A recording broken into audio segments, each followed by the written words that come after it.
नमस्कार, स्वागत है आप सभी का ज्योतिष लाइव में। मैं हूं नंदिनी और मेरे साथ हैं ज्योतिष सेलिब्रिटी महाज्योतिषाचार्य पंडित के दुबे पद्मेश जी। पंडित जी, बहुत बहुत स्वागत, अभिनंदन आपका।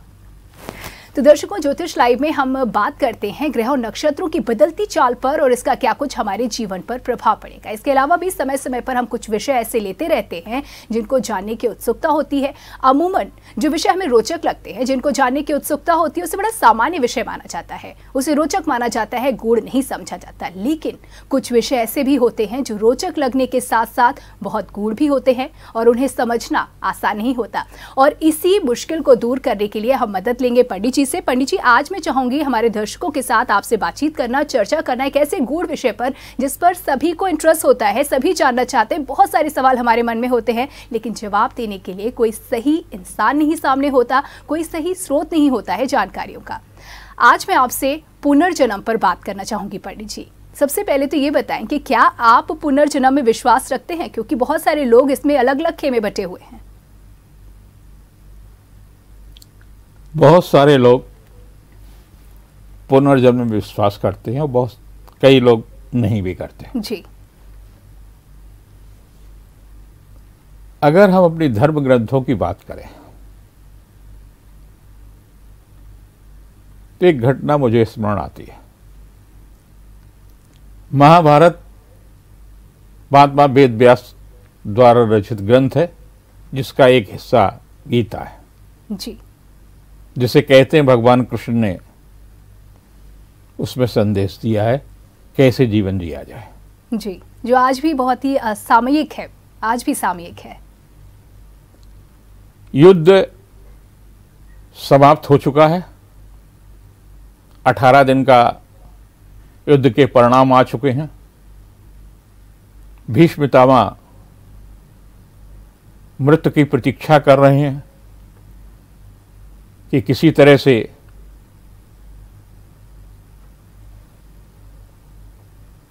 मकर में सूर्य आए, ताकि बृहस्पति के रास्ते से निकल करके जो खरमास है वो खरमास समाप्त हो, और खरमास समाप्त हो करके मकर में जैसे ही सूर्य प्रवेश करेगा तो सूर्य दक्षिणायन से उत्तरायण हो जाएगा। तो सूर्य का परिवर्तन और ऋतु का परिवर्तन, दोनों ही परिवर्तन होते हैं। आदमी का चिंतन और उनके मन में ये थी कि अगर उस अवध में मृत्यु, क्योंकि उन्हें इच्छा मृत्यु का वरदान प्राप्त था जी, एक दिन उनके नेत्रों से आंसुओं की धार बह रही थी। दुष्ट जाते हैं, कुछ नहीं बोलते जी। अर्जुन जाते हैं, पितामह आपको पीड़ा हो तो मैं इनको हटा लूं जो मैंने आपको मृत्युशैया पर पहुंचाया है। नहीं बोलते जी। धीरे धीरे धीरे यह चर्चा कृष्ण तक पहुंचती है। बहुत लोग समझा करके बहुत लोगों के प्रश्नों का उत्तर नहीं दे रहे थे जी। कृष्ण पहुंचते, उन्होंने कृष्ण को आते ही प्रणाम किया और कहा, हे वसुदेव, मुझे 3 जन्मों का स्मरण है, मैंने 3 जन्मों में किसी प्रकार का कोई अपराध नहीं किया जी। 21 जन्म की सजा है। भगवान कृष्ण ने उनका आज्ञा चक्र जागृत किया और वो देखने लगे कि युवा भीष्म पितामह रथ से जा रहे हैं, नाग नागिन रास्ते में कलरव कर रहा है। इन्होंने बहुत कोशिश की कि रथ को किसी तरह से दाएं बाएं किसी तरह से निकालें। जब सब तरह से असफल हुए तो उन्होंने तीर मारा और वो नाग बबूल के वृक्ष में जाकर के फंस गया, जिससे लगातार उसके कांटे, उससे रक्त दे रहे थे। तो उन्होंने कहा कि अब समझ में आ गया जी। कि मनुष्य को 7 जन्म तक का परिणाम भुगतना पड़ता है। कहने का तात्पर्य यह है कि 3 जन्म को स्वीकार किया पितामह ने, जो उन्हें स्मरण था, और 7 जन्म का चक्र का ज्ञान कराया भगवान कृष्ण ने। तो आप कैसे नहीं पुनर्जन्म में विश्वास करें? बिल्कुल, पहले सवाल का बिल्कुल आपने सटीक उदाहरण के साथ इतनी अच्छी अगर आप कृष्ण में आस्था रखते हैं, बिल्कुल, भगवान विष्णु में आस्था रखते हैं, वेद व्यास में आस्था रखते हैं, गीता में आस्था रखते हैं, तो आपको पुनर्जन्म के सिद्धांत को मानना ही पड़ेगा। बिल्कुल। देखिए, पुनर्जन्म का सिद्धांत भी हम मानेंगे। और 7 जन्मों की जो आपने बात कही है पंडित जी, एक तरफ कहा जाता है कि जब तक व्यक्ति के कर्मों का हिसाब नहीं हो जाता तब तक उसे मुक्ति नहीं मिलती है, और दूसरी तरफ 7 जन्मों का ये जिक्र सामने आता है। तो क्या जन्म जन्मांतर तक हम माने कि प्रक्रिया चलती रहती है, मनुष्य को मुक्ति नहीं मिलती, या 7 जन्मों में हिसाब किताब हो ही जाता है? आपके पास जन्म की एक बैलेंस शीट आती है जी। जैसे आप धरती पर पहली सांस लेते हैं तो एक बैलेंस शीट बन जाती है, और उस बैलेंस शीट का नाम है कुंडली। जी। कुंडली में आपके पास ये लिखा है कि आपके पास क्या क्या बैलेंस है और क्या क्या आप लेकर के आए हैं। 12 भाव होते हैं। 12 भाव में 12वां भाव जो होता है वो पुनर्जन्म का होता है जी। यानी पूर्व जन्म का आपका लेखा जोखा उससे जाना जाता है। और ये सदियों से ज्योतिष का अस्तित्व रहा। तो ज्योतिष के आधार पर और भगवान कृष्ण के आधार पर पुनर्जन्म का सिद्धांत का प्रतिपादन होता है जी। 12 भाव हर कुंडली में होता है, और आपकी दशा किसी न किसी नक्षत्र में आपका जन्म हुआ और नक्षत्र के आधार पर आपका जन्म हुआ, नक्षत्र के आधार पर आपका चरण तैयार हुआ। मान लीजिए 18 वर्ष की दशा थी राहु की, और उस 18 वर्ष की राहु की दशा में सदविषा नक्षत्र में आपका जन्म है, तो कितना अंश निकल गया? तो जितना अंश निकला है वो पूर्व जन्म में आपका अंश निकला, अर्थात आपकी जब पूर्व जन्म में मृत्यु हुई है तो राहु के उस कालखंड में मृत्यु हुई होगी। जी बिल्कुल। अगर बात की जाए कि हमें ये जानने में बड़ी रुचि होती है कि हमारा पिछला जन्म क्या था, पिछले जन्म में हम क्या थे, तो कुंडली से के आधार पर किस तरीके से बताया जाता है कि व्यक्ति का पिछला जन्म क्या था? कठिन है, असंभव नहीं है जी। उसको आपको परिश्रम करना पड़ता है। आप जब भविष्य की गणना करते हैं तो भूत की भी गणना हो सकती है। बिल्कुल बिल्कुल। आपका जन्म जो है किसी न किसी नक्षत्र में हुआ, और नक्षत्र के कितने अंशों पर नक्षत्र गत हो गया यानी बीत गया, और कितना शेष रह गया। तो तात्पर्य यह हुआ जो शेष है वो भविष्य है, जो बीत गया वो भूतकाल है। तो जब हम भविष्य की गणना कर सकते हैं तो भूतकाल की भी गणना कर सकते हैं, हम पीछे जा सकते हैं। बिल्कुल। और पीछे जाकर के इस जातक का पीछे कब मृत्यु हुई होगी वो भी निकल सकता है, पीछे कैसा क्या रहा होगा वो भी निकल सकता है। और पहले जब ज्योतिष को राजाश्रय प्राप्त था तो उसको रोजी रोटी की समस्या नहीं थी। उसके लिए राजा सारी व्यवस्था करता था जी। और वो अपनी गणना करता था। एक टीले पर रहने वाला व्यक्ति, उस समय कोई भी ऐसे साधन नहीं थे, आज से 2500 वर्ष उससे कुछ ज़्यादा समय पहले कई ऐसे हमारे ऋषि पैदा हुए जो 2027 वर्ष पहले, तो हमारा विक्रम संवत जब 77 वर्ष पहले जब विक्रम संवत प्रारंभ हुआ जी, तो विक्रमादित्य जैसा महान राजा था और उसके 9 रत्नों में से बराहमीर थे। बराहमीर ने धरती से चंद्रमा की दूरी नापी, वहां का रेडियस नापा, चंद्रमा का डायमीटर दिया। आज भी गणना उतनी ही सही है जितनी उस समय हुई थी जी। लेकिन ये सब कुछ संभव साधना के माध्यम से था, साधना के प्रभाव से था। और उन्होंने वो गणना जो दी, कितने किलोमीटर, कितने आज की तारीख में, उस समय तो मील और कोस हुआ करते थे जी, इतने योजन, तो वो उसको आज अगर आप कैलकुलेट करते हैं तो लगभग वही कैलकुलेशन आते हैं। तो उतने सालों पहले इस सारी गणना हुई और उनका क्या प्रभाव हुआ, आज विज्ञान भी मानता है कि इतना भाई चंद्रमा पर पहुंचे तो इतना वहाँ का डायमीटर, उतना रेडियस है, धूल का विकिरण क्या है, ये सारी सब चीज़ें जो है, जो एक ऋषि ने, आचार्य बराहमिर जैसे ऋषि ने एक टीले पर रह करके इस प्रकार की साधना करके और उन्होंने गणना दी। तो आज विक्रमादित्य इस धरती पर कोई दूसरा नहीं है, या विक्रमादित्य जैसा कोई व्यक्ति ही नहीं पैदा हुआ।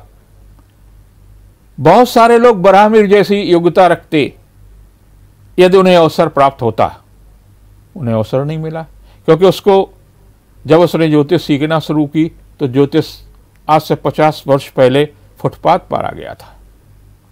जो राजघराने और मंदिरों का विज्ञान था वो फुटपाथ पर आ चुका था, दयनीय स्थिति हो चुकी थी। धीरे धीरे धीरे धीरे धीरे आज की स्थिति पे उसके सामने सबसे बड़ी चुनौती थी ज्योतिष के अस्तित्व और स्वयं के अस्तित्व को जी, दोनों के अस्तित्व की रक्षा करने में उसने बहुत सारा समय लगाया, जिसके कारण से वो जो रिसर्च कर सकता था, रिसर्च की क्षमताएं थी, वो रिसर्च नहीं हो पाई। और शासन इन 75 वर्षों में 1947 में भी उपेक्षित था ज्योतिष, और 2021 में भी है। आज ज्योतिष का जो भी अस्तित्व है वो ज्योतिषियों के कारण है, राजसत्ता के कारण नहीं। बिल्कुल।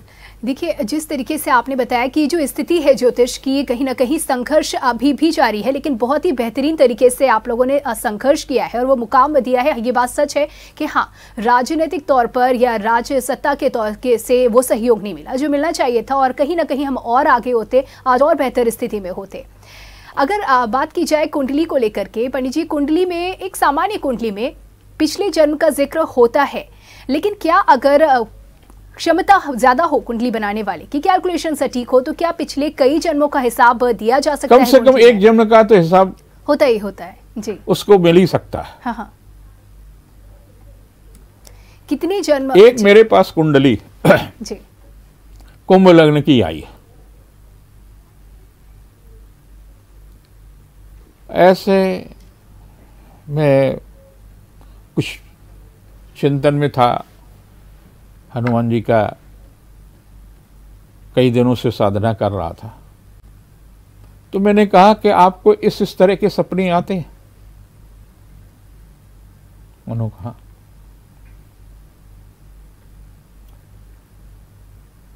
आपको लगता है कि आपके साथ में ऐसा हो रहा है? तो उसने कहा हाँ हाँ, ऐसा मुझे लगता है, कई बार लगता है, कई बार मैं चौंक जाता हूं। तो मैंने कैलकुलेट किया, और कैलकुलेट करने के बाद में इस निष्कर्ष से पहुंचे कि आप इस तरह से कुछ देखते हैं तो उसने कहा हाँ हम देखते हैं, उस तरह के देखते हैं, इस तरह की चीजें मेरे साथ सपने में होती रहती हैं। तो उस पे मूल कारण क्या था उस कुंडली में, कि जो पूर्व जन्म का शनि था वो विष योग बनाए हुए था। 12वें भाव का स्वामी शनि चंद्रमा के साथ में विष योग बनाए हुए था। और जब विष योग बनाए थे तो उसके साथ में क्या होगा, शनि और चंद्रमा की अक्षांशों को लेकर के मैंने पीछे से कैलकुलेशन करना शुरू किया जी। और जब कैलकुलेशन करना शुरू किया तो मैंने देखा कि ऐसा ऐसा ऐसा ऐसा इसके साथ में होना चाहिए। और मैंने कहा कि आप अगले 15 दिन में जो भी सपने देखते रहें वो लिखते रहिए और फिर इसको लिफाफे को खोलिए तो देखिए इसमें कुछ चीजें मिल रही नहीं मिल रही हैं। तो उनको लगा कि अरे ये कैसे जानते हैं कि मुझे सपने इसी तरह के आ रहे हैं जी। ये उनके कैलकुलेशन के थे। लेकिन सबके साथ में सब कुछ संभव नहीं है। मुझे एक घटना बहुत अच्छी तरह से याद है। मैं छोटा था, मेरे बड़े भाई जो मुझसे बड़े थे, मेरा नाम है कृष्णावतार दुबे, इसलिए मेरे गुरु ने पद्मेश जोड़ दिया था तो के दुबे पद्मेश हो गए जी। और उनका नाम था राम अवतार। बड़े थे राम अवतार, राम पहले पैदा हुए थे राम अवतार जी। पिता की मृत्यु के बाद में वो भयग्रस्त हो गए। क्या हुआ, बात है 1960 की। तो सारे लोग परिवार में, गांव में उस समय काफी अच्छे वातावरण रहते थे। सारे लोग मेरे माँ के व्यवहार से, मेरे पिता के व्यवहार से, नाते रिश्तेदार सब रहते थे।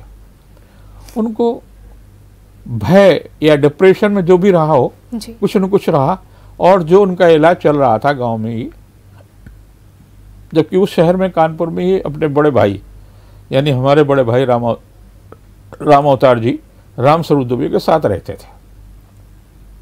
24 साल की लगभग आयु रही थी। 24 साल का आदमी परिपक्व हो जाता, झूठ नहीं बोलेगा जी जी। तो उन्होंने मां को बुलाया और मां के पैर छुए। बोले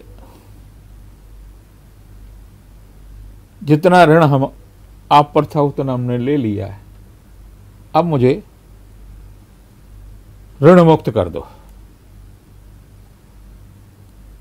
तिल मंगाए और बोले ये तिल जो है मेरे मुंह में रख दीजिए जी। और उन्होंने पैर छुए। ऐसे कई लोगों के साथ उन्होंने किया जी। और उसके बाद उनका शरीर शांत हो गया तुरंत। हाँ। तो ये उस समय मैं लगभग 13 साल, 13.5 साल का था। तो मुझे समझ में नहीं आता था कि ये क्यों इन्होंने किया है, क्या किया है। हो सकता है ये डिप्रेशन का एक पागलपन हो, कुछ भी हो। लेकिन जब धीरे धीरे धीरे धीरे हिंदू ग्रंथों को अध्ययन किया और उस दिशा में कुछ समझ में आई तो लगा कि पुनर्जन्म का कुछ ऋण रहा होगा जी। और उस ऋण से मुक्त कराने का उनका समय आ गया और वो चले गए। उन्हें इस बात का एहसास हो चुका था। बिल्कुल। और उन्होंने उन लोगों से, जबकि मैं भी था, मुझसे तो उन्होंने कहा नहीं, मैं तो छोटा था जी।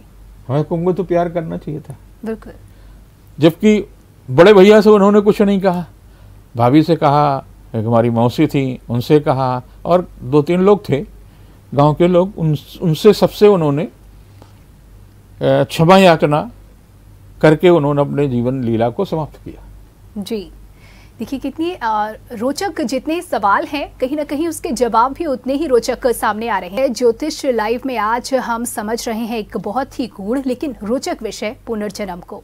पंडित जी, ब्रेक से पहले जिस तरीके से बातचीत हम कर रहे थे उस दौरान चर्चा कहीं ना कहीं यहाँ तक पहुंची थी। अगला जो सवाल मेरे मन में आ रहा है वो ये कि आखिर हम कैसे जाने कि हमारा पिछला जन्म हुआ था या फिर नहीं हुआ था? क्या हर इंसान का पिछला जन्म होता है?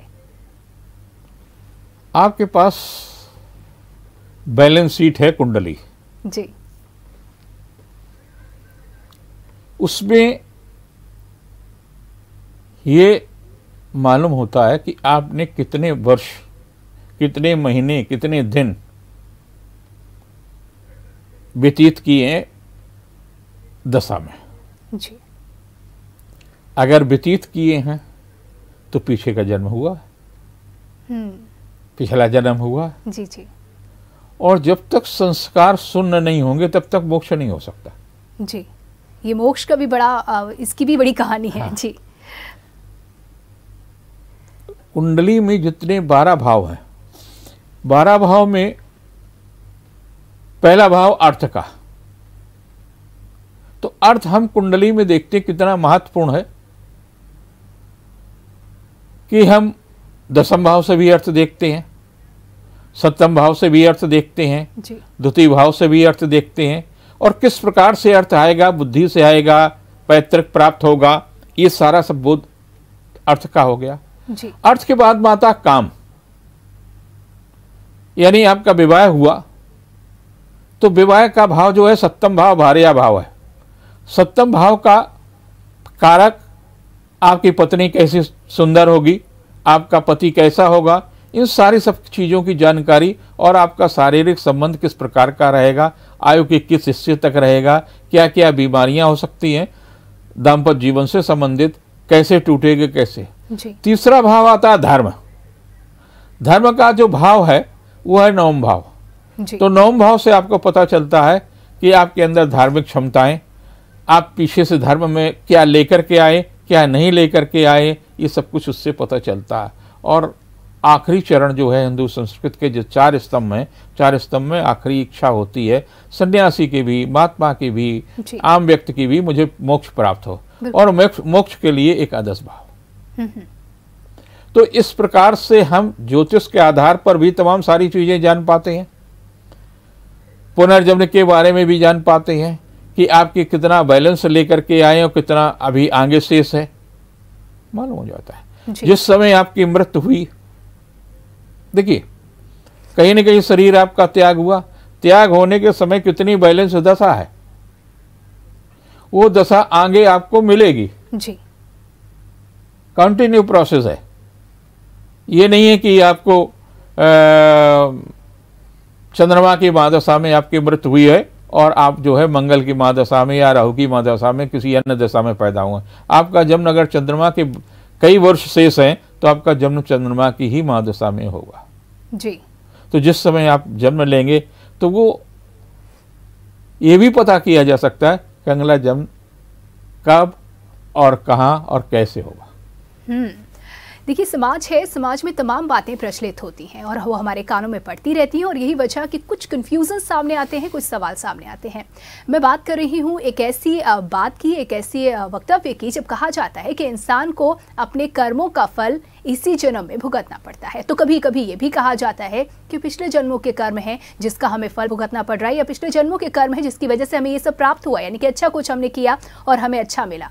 तो इसमें क्या सच्चाई है पंडित जी? नंदिनी जी, एक आदमी पैदा हुआ जी, बच्चा अपाहिज पैदा हुआ जी, सुन नहीं सकता, देख नहीं सकता, अंग उसके सारे अधिकांश वो हैं, और एक लंबे समय तक उसको जीवन मिलता है, अपाहिज जीवन, असहाय जीवन, आश्रित जीवन, उपेक्षित जीवन।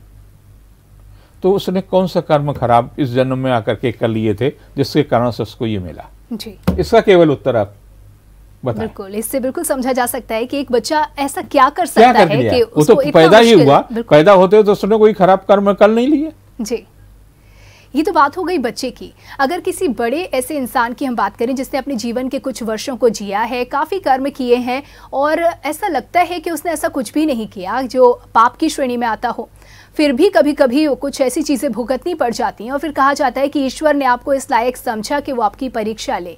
ये मन समझाने की बात है या फिर सच में इसके पीछे इसका कुछ अस्तित्व है? ईश्वर को क्या आवश्यकता पड़ गई है? जी, कोई अब देव नहीं जो इंद्र का सिंहासन छीनने जा रहे हैं। बिल्कुल। आपकी सामर्थ्य नहीं है जो आप वहां तक पहुंच पाए सशरीर। ये आपका भ्रम है, और उस भ्रम से दूर करिए, अंधविश्वास में मत जिए। जी। है क्या कि लगातार दशाएं चलती हैं, किसी व्यक्ति की मिथुन या कन्या लग्न की कुंडली है, 28वां वर्ष है और मंगल की दशा प्रारंभ हो गई है, मंगल उसके छठे भाव में बैठा है, एक्सीडेंट जरूर होगा, किसी आरोप में उसके ऊपर केस जरूर चलेगा जी। और मंगल अगर 12वें राहु के साथ है तो चाहे आपके ऊपर एक दिन की जेल यात्रा करने पड़े, आपको करनी पड़ सकती है जी। आप अपराधी है नहीं अपराधी ये तो बाद में तय होगा जी। लेकिन उस योग ने, ये योग कहां से आया? पूर्व जन्म से ही तो आप लेकर के आए हैं जी। वो योग बना, वही बैलेंस शीट वाली बात। हाँ, तो वो बैलेंस शीट में जो आपका जो ऋण है वो तो आपको चुकाना पड़ेगा। और अब बात कर लेते हैं एक ऐसे विषय की जिस पर बड़े गीत और गजलें लिखी गई हैं, बड़ी बातें की हैं कवियों ने। जन्म जन्मांतर के साथ की बात कही जाती है, पति पत्नी का रिश्ता जिसे माना जाता है कि जन्म जन्मांतर का रिश्ता होता है। क्या ये बात सच है पंडित जी? बहुत बार होता है, रिश्ते हम तय करते हैं, हम बनाते हैं और रिश्ते ऊपर वाला तय करता है जी। विश्वास है और विश्वास पर चोट नहीं होनी चाहिए। लेकिन एक व्यक्ति के बहुत सारे विवाह हो गए जी, लेकिन उसका मानसिक रिश्ता एक से भी नहीं हुआ जी। ऐसा भी बिल्कुल देखा जाता है। कई लोगों के विवाह हुए, प्रेम विवाह हुआ और विवाह के बाद में उसका रिश्ता टूट गया, कोर्ट कचहरी हो गई, दहेज उत्पीड़न हो गया, परिवार के लोग जेल यात्रा भी करे आए। क्यों? ये भी रिश्ता है। रिश्ता है जी। सप्तम भाव व्यक्ति के जीवन का सर्वाधिक भाव होता है, उसमें असीम सुख है और उसमें मृत्यु भी है। सप्तम भाव जी। यानी आपका जो पार्टनर है वो आपको सुख को चरम उत्कर्ष तक ले जा सकता है और आपको मृत्यु के लिए भी बाध्य कर सकता है जी। क्योंकि मृत्यु सप्तम भाव से भी, दूसरे भाव से भी और अष्टम भाव तो है ही है। कैसी होगी ये भी तय करता है। ससुराल कैसे होगी, ससुराल के लोग कैसे होंगे, उनके साथ आपके रिश्ते कैसे होंगे, और तो और सप्तम भाव से जब हम कुंडली मिलाते हैं तो उसमें 7 पॉइंट है जी। हम आम तौर पर ये देख लेते मंगली नहीं है, कितने गुण मिल गए, भकुट दोष तो नहीं है, नाड़ी दोष तो नहीं है।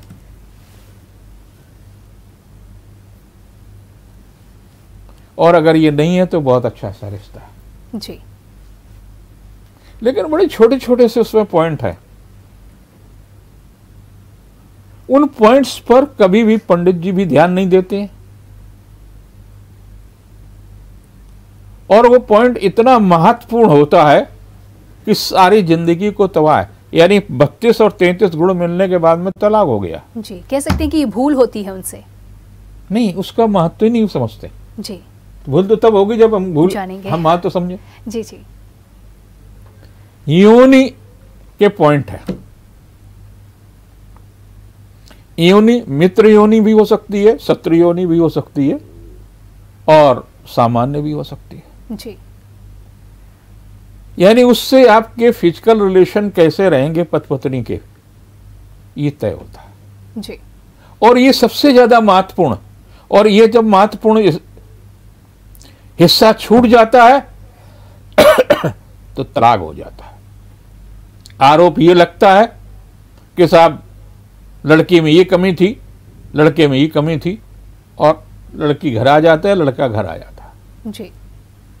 अगर वो उस बिंदु पर भी पूरी तरह से विचार किया गया होता तो ऐसा नहीं होता।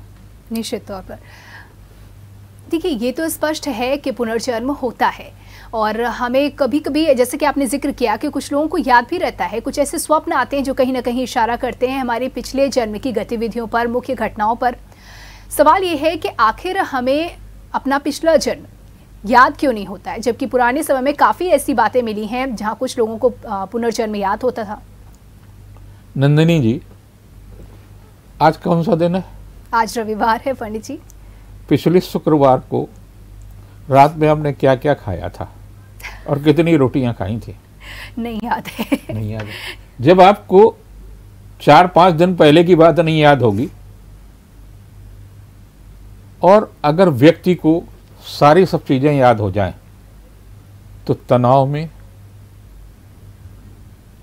और घृणा में, प्रतिशोध में वो आधी आयु में ही समाप्त हो जाएगा। जी। भूलना एक बहुत अच्छी सी बात है। जी। पिछले जन्म की आपकी घृणा भी हो सकती है, पिछले जन्म की तमाम सारी चीजें अच्छी भी हो सकती हैं। अगर वो तमाम सारी चीजें आप याद करके जिएंगे और इस जन्म में विपरीत स्थितियों में हैं तो आप कैसे जिएंगे? बिल्कुल, बहुत मुश्किल हो जाएगा। बहुत मुश्किल। और हम सामान्य मनुष्य के लिए तो बहुत ही मुश्किल, किसी के लिए भी असंभव है। जी। तो इसलिए परमात्मा ने जब आपको एक विज्ञान ने एक काम किया, ये मोबाइल है, इसमें एक छोटी सी चिप लगी जी और तमाम सारी चीजें रिकॉर्ड हो जाती हैं। तमाम सारी चीजें ऐसी जब आप शरीर लेकर के आते हैं तो एक चिप जो है भगवान ब्रह्मा जी की लगी हुई है। ब्रह्मा जी की चिप लगी हुई है जिसमें आपको, जिसको ये कहते हैं कि हम उसको जागृत कर लेते हैं। जी। तो जब हम जागृत कर लेते हैं वो चिप को, माने एनर्जेटिक कर लेते हैं, उसको चार्ज कर लेते हैं, तो वो हम पीछे जन्म जन्मांतर पर पहुंच जाते हैं। जी। ऐसा नहीं है कि आप चार्ज नहीं कर सकते हैं, चार्ज करने की आपकी क्षमता है और आप अपने पिछले जन्म को ध्यान से पहुंच सकते हैं। बिल्कुल। देखिए, अब अगला सवाल मैं आपसे ये जानना चाहती हूँ पंडित जी, अगर वाकई में 7 जन्मों का ही फेर है और जन्म जन्मांतर की ही प्रक्रिया चलती है, तो आखिर ये आबादी जो बढ़ती जा रही है, इन लोगों की कुंडलियां क्या कहती हैं बढ़ी हुई आबादी की? प्रकृति का काम है संतुलन करना। जी। हम जितनी सांसें लेते हैं उतनी हमारी धरती सांस लेती है। जी। और हमारे ऋषि हमारी रक्षा करते हैं। जो तारामंडल में 7 ऋषि हैं वो आपके जीवन को बहुत हिस्से तक नियंत्रित करते हैं। जी। धरती का भी वो नियंत्रण करते हैं।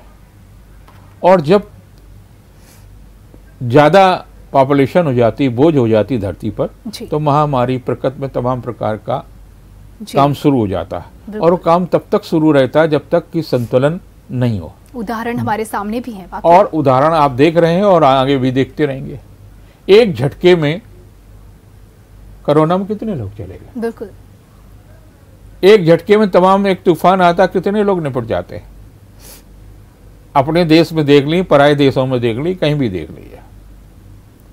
और उन देशों में भी देख लीजिए जो विज्ञान के चरम उत्कर्ष पे, क्या कर लिया विज्ञान ने? सारी जो खोज है, प्रकृति का जो काम है, प्रकृति संतुलन बनाए रखने का काम करती है। आपके जीवन में जल की कमी हो गई, डॉक्टर कहता आपको पैरों में दर्द हो रहा, बोले हाँ हो रहा, तो आपको लगता कि वो जूसी क्या? जी। वो आपके आंख के नीचे देखता है और आंख के नीचे जो स्थिति होती है वो बता देता कि आज आपके शरीर में जल की कमी है। जी।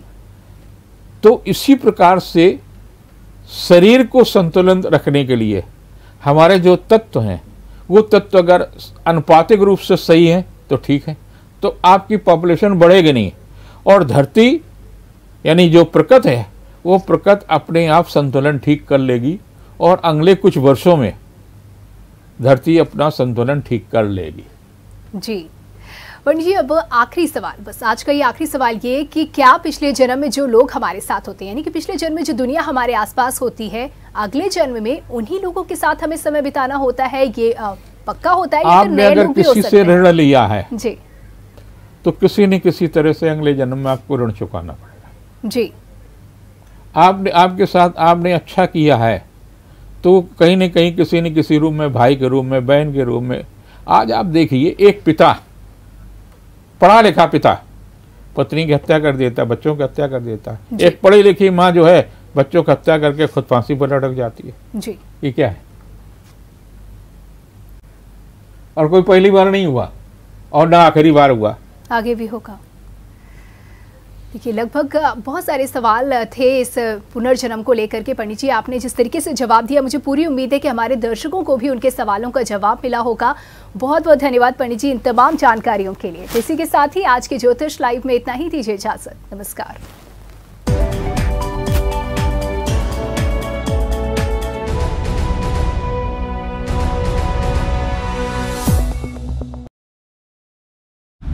अगर आपको हमारा वीडियो पसंद आया हो तो हमें लाइक करें, सब्सक्राइब करें और ज्यादा से ज्यादा शेयर करें। और हाँ, बेल आइकॉन दबाना ना भूलें ताकि हर खबर का अपडेट आप तक पहुंचे तुरंत। आप हमें इंस्टा, ट्विटर और फेसबुक पर भी फॉलो कर सकते हैं। हमारी आईडी है @JMT News Flash।